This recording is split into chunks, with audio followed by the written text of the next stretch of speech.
वक्रतुंड महाकाय सूर्यकोटि समप्रभ निर्विघ्नं कुरु मे देव सर्वकार्येषु सर्वदा सर्वमंगल मांगल्ये शिवे सर्वार्थ साधिके शरण्ये त्र्यंबके गौरी नारायणी नमोस्तुते। माँ भगवती का भी आह्वान कर दिया। और क्योंकि यहाँ बाबा के पवित्र धरती पर मैं खड़ी हूँ, इतना ही कहना चाहूंगी। शिवाय नमः, शंकराय नमः, महादेवाय नमः, स्थानवे नमः, सर्वाभूताधिपते नमः, हताय नमः, गणेश पिताय नमः। बोलो हर हर महादेव हर। मैं बहुत कुछ कहना चाहती हूँ पर मेरे ख्याल से मेरे पास वक्त है। एक शिव गाथा है जो मैं आप सबसे साझा करना चाहती हूँ कि काशी में एक बहुत साल पहले की ये बात है कि काशी में एक विद्वान ब्राह्मण हुआ करते थे, लेकिन उनके यहाँ संतान नहीं थी। उनकी पत्नी ने बहुत सारे व्रत किए, तप किया, बाबा को प्रसन्न करने के लिए बहुत पूजा पाठ की और तब जाके शिव जी प्रसन्न हुए। और शिव जी ने कहा कि हे ब्राह्मण, वर मांगो, मैं प्रसन्न हुआ। ब्राह्मण ने कहा कि बाबा मेरे यहाँ संतान नहीं है, मुझे आप वरदान दीजिए कि मेरे घर पुत्र की प्राप्ति। बाबा ने कहा कि सपूत चाहिए कि कपूत चाहिए? ब्राह्मण ने कहा सपूत ही चाहिए। बाबा ने कहा इसमें दो शर्तें हैं, अगर कपूत चाहते हो तो पूरी जिंदगी तुम्हारा साथ देगा, जीवन भर के लिए तुम्हारे पास रहेगा, लेकिन सपूत चाहते हो तो सिर्फ 5 साल ही जिएगा। बताओ क्या चाहते हो? ब्राह्मण ने कहा ये तो बहुत दुविधा वाली बात है, कैसे कह दे, कपूत को कैसे बोल दूं? हाँ, लेकिन वो तो जिंदगी भर रहेगा, लेकिन सपूत 5 साल ही रहेगा। ठीक है बाबा, कपूत बेटे से अच्छा तो सपूत बेटा ही है। 5 साल रहेगा लेकिन सपूत तो रहेगा, माँ बाप की सेवा तो करेगा, बातें तो मानेगा, विद्वान तो होगा। ठीक है बाबा, 5 साल वाला ठीक है, मुझे सपूत ही दे दीजिए। बाबा ने कहा तथास्तु। चंद्रमासी चांदनी जैसा खूबसूरत ब्राह्मण ब्राह्मणी को बेटा हुआ, बहुत ही प्यारा, बहुत ही सुंदर। दूर दराज से लोग देखने आए कि क्या बात है, बाबा के आशीर्वाद से पुत्र प्राप्ति हुई है। बहुत सुंदर बालक, कृष्ण भगवान के समान सुंदर बालक। लेकिन ब्राह्मण का जो है तकलीफ बढ़ते जा रहा था कि सिर्फ 5 ही साल रहेगा। चिंता में ब्राह्मण खाया ना जाए, पिया ना जाए, ठीक है, खुश है, लेकिन करे तो क्या करे? बाबा का वरदान है, मना तो नहीं कर सकते।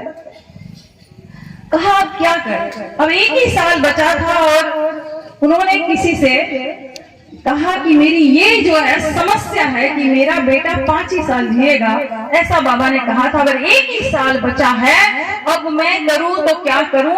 मैं इसे खोना नहीं चाहता और बाबा का जो वरदान है वो कैसे खेला जाए? तो किसी ने कहा कि आप जितने महापुरुष हैं उनको ढूंढिए और सबको नमस्कार करते रहिए। तो ब्राह्मण ने कहा ठीक है।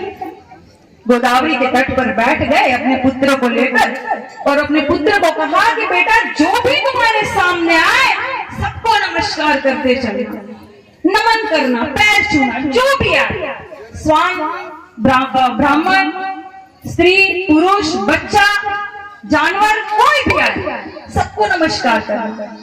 ऐसा ही होता रहा, नमस्कार करता रहा बालक, बहुत ही प्यारा बालक, आज्ञा मानता था पिता की। ठीक। फिर जब 4 ही दिन बचे बालक के जीवन के, पिता की तकलीफ कौन समझे, कौन जाने उनके मन में क्या क्या चल रहा था कि अरे मेरा बालक बस 4 ही दिन रहेगा और फिर चला जाएगा, अरे मेरा पुत्र, अरे मेरा बेटा। एक दिन अचानक सिर्फ 3 ही दिन बचे थे, सप्तऋषि जी आ गए उनके घर।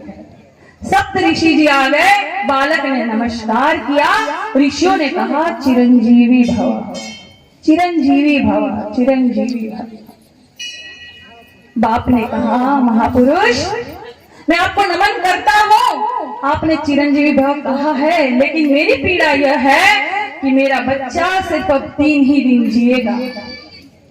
सप्त ऋषि जी ने कहा अरे ये कैसे, क्यों, क्या हो गया? अरे शिव जी का वरदान था। सब बातें उन्होंने सप्त ऋषि जी को बताई।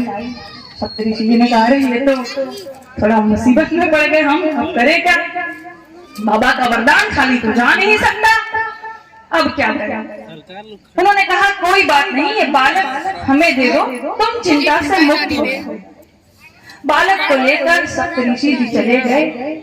कहा बेटा यही करना जैसे तुम करते आए हो, सबको नमस्कार करना, भगवान की पूजा करना। सप्त ऋषि जी कहे अब क्या करें इसे? इसमें से थोड़े बुद्धिशाली जो ऋषि थे उन्होंने कहा काम करते हैं, इस बला को हम ब्रह्मा जी के ऊपर डाल देते हैं। अब बालक को ब्रह्मा जी के पास ले गए, सबने नमस्कार किया, सप्त ऋषि जी ने नमस्कार किया, ब्रह्मा जी बोले चिरंजीवी चिरंजीवी भव। बालक ने जब नमस्कार किया, ब्रह्मा जी बोले चिरंजीवी भव, चिरंजीवी भव। सप्त ऋषि जी ने कहा ये ठीक। अब ब्रह्मा जी गलत तो हो नहीं सकते, चिरंजीवी भव बोल दिया है, बालक का जीवन बच जाएगा। कोई ये तो नहीं कहेगा कि सप्त ऋषि सब जो है झूठे थे। अरे झूठे थे तो ब्रह्मा जी झूठे थे, उन्होंने कहा तो हमने भी कहा। अब ब्रह्मा जी कह रहे क्यों मुस्कुरा रहे, क्यों खुसर खुसर हो रही, क्या हो गया भाई? हाँ कुछ नहीं, बालक का जीवन अब बस 2 ही दिन बचा है और आपने चिरंजीवी भाई कहा है। देखिए ब्रह्मा जी आपकी बात मान ली जाएगी। ब्रह्मा जी ने कहा अरे ये तो बड़ी दुविधा हो गई, ऐसे कैसे? तो कोई बात नहीं, सप्त ऋषि जी को कहा आप जाइए, बालक को मेरे पास छोड़ के जाइए। उसे ले गए शिव जी के पास। देखिए बाबा के धाम फिर से ले गए, शिव जी के पास ले गए उस बालक को, और ब्रह्मा जी ने नमस्कार किया, शिव जी ने आशीर्वाद दिया। उस बालक ने भी दंडवत नमस्कार किया शिव जी को, और शिव जी ने कहा चिरंजीवी भव, चिरंजीवी भव, चिरंजीवी भव। ब्रह्मा जी ने कहा कि प्रभु आपने आशीर्वाद दिया है, देख लीजिए ये बालक का जीवन बस मात्र 1 ही दिन बचा है, अभी आते होंगे यमराज, मृत्युदेव अभी आते होंगे, आपका वचन खाली तो नहीं जा सकता। और आ चुके मृत्युदेव और यमराज। यमराज ने कहा बस बाबा लेने आए हैं बालक को। क्यों लेने आए हो? बस 5 साल का आपने वरदान दिया था वो समाप्त हो चुका है। बाबा ने कहा हमसे बात करो, हमसे हिसाब करो, हमने दिया था ना 5 साल, हम निपटेंगे, जाओ बेटा। इसे चिरंजीवी भव कहा है। बाबा ने कहा कैसे इस बालक को मैं जाऊंगा? बालक ने कहा मैं क्या करूं, बड़ी दुविधा में। मृत्युदेव ने कहा कि भाई मैं भी क्या करूं सरकार, मैं तो आप ही की आज्ञा मान रहा हूं।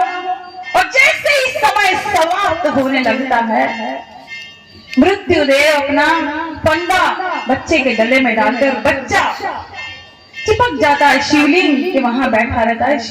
शिव ने कहा था कि शिवलिंग पास बैठ जाओ और बस ओम नमः शिवाय, ओम नमः शिवाय, ओम नमः शिवाय, ओम नमः शिवाय का जाप करो और कुछ मत करो, सब चिंताएं मुझ पर छोड़ दो। और वो बालक ओम नमः शिवाय का जाप कर रहा था, शिवलिंग के साथ वो चिपक गया। बाबा मुझे बचा लो, मेरा जीवन आपके चरणों में समर्पित करता हूं। और बाबा ने कहा कि बस, यमराज को कहा बस ये मेरे शरण में आया है, अब ये मेरा बालक। और आपको पता नहीं होगा वो बालक मार्कंडेय ऋषि जी थे। इतिहास गवाह है वो बालक मार्कंडेय ऋषि जी थे और उनकी रक्षा शिव बाबा ने की थी। ऐसी तो बहुत सारी कहानी है शिव की, मैं कहने जाऊंगी तो कोई और बोल ही नहीं पाएगा, इसलिए मैं ज्यादा समय नहीं लूंगी। सभी को धन्यवाद और नमस्कार करती हूँ। और कार्यक्रम में पूरी समिति का मैं धन्यवाद करना चाहती हूँ तहे दिल से। और क्योंकि मैं कवित्री हूँ तो शिव बाबा के धाम पर आई हूँ, तो शिव जी के लिए मैंने कविता लिखी थी कि मैं कलम हूँ तू कागज है शिव, मैं कलम हूँ तू कागज है शिव, मैं शिव तू काजल है शिव। सृष्टि में हर हर कण कण में है शिव, अत्र तत्र सर्वत्र जन जन में है शिव। पर्वत हरियाली हर रंग में है शिव, अफीन गांजा हर भंग में है शिव। हवा पानी और आग में है शिव, जंगल के सर्पीले नाग में है शिव। मन में मेरे तेरा डेरा है शिव, मैं तेरी काशी तू मेरा है शिव। मैं शिवरात्रि तू भोर है शिव, तेरी कसम तू मेरे चारों ओर है शिव, तू मेरे चारों ओर है। बहुत सुंदर। धन्यवाद। और एक शिव की एक और कहानी मैं कह देती हूँ, माफ कीजिएगा, कि एक गांव था और वहां पर एक बहुत ही शुद्र एक लड़का बेचारा रहता था, लेकिन शिव का बहुत ही बड़ा भक्त था।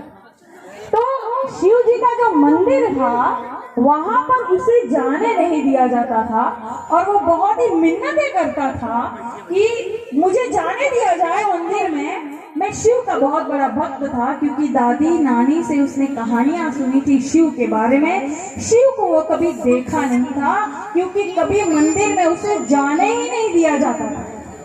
वो बेचारा बंधुआ मजदूर था, तो खेत में काम करता था, खलिहान में। बड़े सेठ को कहता था कि एक बार मुझे मंदिर में जाने दिया जाए, मेरे बाबा का मुझे दर्शन करने दिया जाए। मैंने उन्हें कभी देखा नहीं है, निराकार है, बाबा कैसे दिखते होंगे, मुझे बड़ी चाहत होती है उन्हें देखने की, एक बार मुझे उनका दर्शन करने दिया जाए। और वो कहता था कि नहीं, तुम शुद्ध हो, तुम दलित हो, तुम छोटी जाति के हो, तुम मंदिर में नहीं जा सकते। अरे बाबा के लिए क्या छोटा बड़ा है, बाबा तो हर क्षण में है, हर कण कण में है। बाबा तो सबका है, बाबा तो सबके है, उसके मंदिर तो सबके लिए खुले होते हैं। वो सेठ उसे जाने नहीं देता। सेठ कहता है कि 40 बीघा जमीन तुम बो दोगे तब तुम जो है जा पाओगे, तब मैं सोचूंगा। अब वो बेचारा गरीब सोचा कैसे करूं, क्या करूं, रात को सो रहा है, दुखी हो रहा है, लेकिन सोच रहा है सुबह मैं कर दूंगा, मुझे मेरे बाबा का दर्शन करना है। सुबह वो उठता है, उससे पहले ही गांव में हो हल्ला हो जाता है कि अरे ये क्या हुआ, अरे ये क्या चमत्कार। वो लड़का बेचारा बाहर आकर देखता है कि क्या हो गया, कुछ अनहोनी तो नहीं हुई। जैसे ही बाहर आता है तो देखता है वो 40 बीघा जमीन पूरी बो दी गई है, और वो शिव जी ने किया था, शिव बाबा ने किया था, उस बच्चे पर कृपा की थी। और सभी ने कहा कि ठीक है, ये बालक अब मंदिर जा सकता है। पर उसे लगा कि मैं अब मंदिर कैसे जा सकता हूँ, वो छोटा हूँ, मैंने कभी मंदिर गया नहीं हूँ। वो दूर से खड़ा होकर बाबा का दर्शन करना चाह रहा था, लेकिन नंदी की प्रतिमा इतनी बड़ी थी कि उसे बाबा दिखाई नहीं दे रहे थे। लेकिन शिवजी की कृपा से वो नंदी अपने आप हट जाता है और बाबा का उसको दर्शन हो जाता है। फिर उस बालक का नाम नंदराज होता है। बस ऐसी है मेरे शिव बाबा की महिमा और ऐसी है मेरे शिव बाबा की कृपा। आप सब पर शिव बाबा की कृपा बनी रहे। मैं इन कलाकारों का फिर से एक बार तहे दिल से धन्यवाद करना चाहती हूँ कि ऐसा अद्भुत कार्यक्रम मैंने कभी नहीं देखा था। बहुत बहुत धन्यवाद। और भाई आप सभी का बहुत राधे राधे राधे श्री राधे हर हर महादेव। सभी भक्त 2 मिनट मनोवाणी को पवित्र करें। भगवान की कथा प्रारंभ होने से पहले मनवाणी की शुद्धि परम आवश्यक है। जितने भी हमारे धर्म प्रेमी माता बहन भाई बच्चे बुजुर्ग धर्म क्षेत्र में आए हैं